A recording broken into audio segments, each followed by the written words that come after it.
If you're feeling a little under the weather, you're not alone, but is it a cold or is it an allergy? And what do you do about either one? Well, here to tell us more about allergies and how to get some relief is Dr. Timothy Quinn. Dr. Quinn, always good to have you with us. Hey, it's great to be here. Okay, so are we in allergy season right now? And what exactly is allergy season? Because I know that I get allergies sometimes year round. Right. Well, the deal is it's right around the corner, and it usually comes when the weather gets warmer and the trees start to bloom, the flowers, and get the pollen and the grass.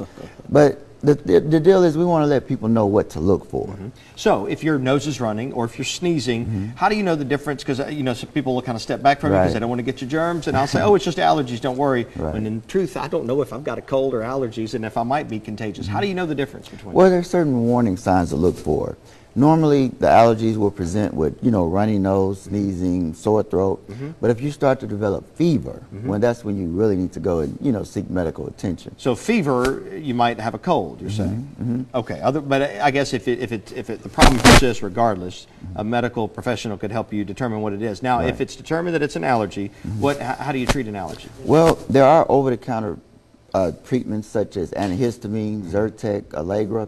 You can buy those over the counter, and recently they've made the nasal sprays, the steroid nasal sprays. They're over the counter as well. So I would try that first if you have not developed any fever. Because there's so many. You go to the drugstore and you're just confronted with this myriad of different, and you look at all the symptoms on each one and try to find one that matches your symptoms. I guess you can try a few till you find one that works, and if you don't, then you could get something perhaps by prescription. Right. Now, for those out there such as myself, they don't work for me. So I actually had to go to an allergist, and he did what's called skin sensitivity testing to determine what I was allergic to, and I have to get an allergy shot like every week.